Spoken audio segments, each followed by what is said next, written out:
আসসালামু আলাইকুম, আমি শাম্মী আক্তার। তো আজকে আমি রান্না করে দেখাবো সিম্পল একটা ভাজি, কিন্তু ভাজিটা খেতে অসম্ভব মজাদার হয়। তো এই ভাজিটা যে কোনো রকমের রুটি কিংবা পরোটার সঙ্গে খেতে, ভাতের সঙ্গে খেতে জাস্ট ওয়াও, অনেক মজাদার হয়।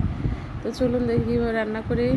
তো এই যে এখানে আমি কিউব কিউব করে আমি এখানে সবজি কেটে নিছি। এখানে আছে এই যে লাউ আছে, আলু আছে, মিষ্টি কুমড়া আছে আর পটল আছে। মেন ইনগ্রিডিয়েন্টসটা হচ্ছে এখানে এই সবজিটার রান্নার হচ্ছে মেন সবজিটা হচ্ছে আপনার মিষ্টি কুমড়াটা। হ্যাঁ, মিষ্টি কুমড়াটা দিলে ভালো হয়। তো আর আমি পেঁয়াজ, কাঁচামরিচ আর রসুনটাও কেটে নিছি। আর এখন এই যে তেলটা, কড়াইতে তেলটা আমি গরম করে নিলাম। আমি এখন তেলটা দিয়ে এখন দিয়ে দেবো কিছুটা পরিমাণে রসুন কুচি।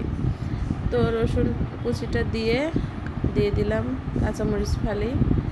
তো দিয়ে এখন আমি এটাকে কিছুক্ষণ ধরে নাড়াচাড়া করবো। আর দিয়ে দিলাম তেজপাতা আর এক টুকরো দারচিনি, একটা দারচিনি দিলাম আর তেজপাতা দিলাম। আমি কিন্তু এখানে কোনো রকমের এলাচ ব্যবহার করিনি। তো এগুলো দিয়ে আমি এখন ভালো করে একটু নাড়াচাড়া করে আমি এখন দিয়ে দিলাম পাঁচফোড়নটা। তো পাঁচফোড়নের যখন একটা সুন্দর একটা অ্যারোমা বের হবে, তখনই আমি সেই সবজিগুলো, কেটে রাখা সবজিগুলো দিয়ে দিব। তো এই সবজিটার সব থেকে যেটা ভালো লাগে সেটা হচ্ছে আপনার লাউ আর মিষ্টি কুমড়াটা। মিষ্টি কুমড়াটা দিতেই হবে। মিষ্টি কুমড়া, লাউ, আলু, এই তিনটা সবজি দিলে এই সবজিটা অনেক বেশি টেস্ট হয়। আর পটলটা দিলে অনেক মজা লাগে। তো এই কয়টা জিনিস দিলে পরে এই সবজিটা খেতে অনেক মজা হয়। তো এখন এই যে আমি তেলের উপরে এটা ভালো করে একটু নাড়াচাড়া করে ভেজে নিচ্ছি। এখন আমি দিয়ে দিলাম হলুদের গুঁড়া, দিয়ে দিব স্বাদ মতো লবণ।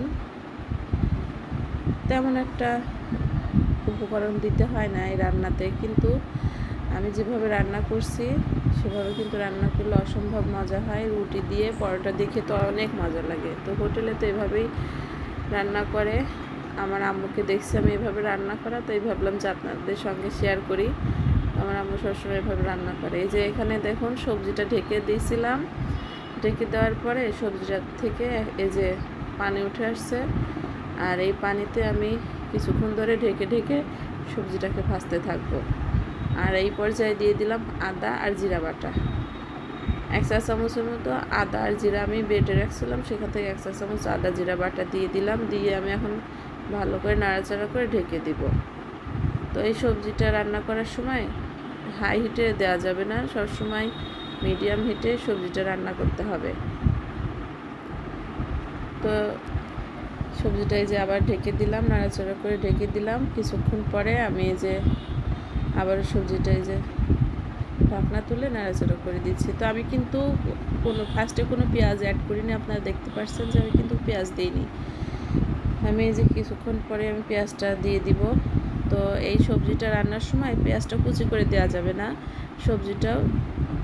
সবজিটার ভিতরে পেঁয়াজটা কুচি করে দিবেন না। পেঁয়াজটাও কিন্তু সবজির মতনই একটু মোটা মোটা করে দিলে খেতে অনেক মজা লাগে। তো এই যে দেখুন নাড়াচাড়া করতে করতে সবজিটা প্রায় সিদ্ধ হয়ে আসছে আর নরম হয়ে গেছে। মিষ্টি কুমড়া তো এমনিতেই নরম সবজি, এটা খুব সহজে মিষ্টি কুমড়া, লাউ সিদ্ধ হয়ে যায়, পটল আর আলুটা একটু সিদ্ধ হতে টাইম লাগে। তো আলুটার জন্যই কিছুক্ষণ ধরে নাড়াচাড়া করতেছে ঢেকে ঢেকে। আর এই যে দিয়ে দিলাম 1 মুঠো পরিমাণে মোটা মোটা করে কেটে রাখা পেঁয়াজ। তো এই পেঁয়াজটা মাঝামাঝি পর্যায়ে দিলে হয় কি, অনেক সুন্দর একটা সেন্ট বের হয়। আর আদা জিরা বাটা দেওয়ার জন্য অনেক সুন্দর একটা সেন্ট বের হয়। তো এই যে এটা এখন আমি ঢেকে ঢেকে ভালো করে হালকা হিটে, মিডিয়াম হিটে আমি সবজিটাকে ভেজে নিচ্ছি। আমার চ্যানেলের ভিডিওগুলি ভালো লেগে থাকলে, যারা নতুন আছেন তারা অবশ্যই একটা সাবস্ক্রাইব করে দিবেন, আমার চ্যানেলের পাশে থাকবেন আর একটা লাইক করে দিবেন। পাশে থাকা বেল আইকনটি ভালো লাগলে অবশ্যই প্রেস করে রাখবেন, যেন যখন আমি নতুন কোনো ভিডিও আপলোড করি যাতে সাথে সাথে আপনাদের ওখানে নোটিফিকেশন চলে যায়। তো এই যে দেখুন নাড়াচাড়া করতে করতে এই যে সবজিটা প্রায় হয়ে আসছে। এখন আমি লবণটা চেক করে নামিয়ে নিব, আর কিচ্ছু দিতে হবে না। একদম অল্প মশলায়, অল্প ঝালে এই সবজিটা রান্না হয়, কম মশলায়, খুবই মজাদার। আলহামদুলিল্লাহ, বাচ্চারা খেতে না চাইলে বাচ্চাদের এর সাথে 2টা পরোটা বানিয়ে দিবেন, দেখবেন 1 নিমেষেই ফুরিয়ে যাবে। বাচ্চারা অনেক ভালোভাবে খাবে। তো আজকে এই পর্যন্তই, সবাই ভালো থাকবেন। আল্লাহ হাফেজ।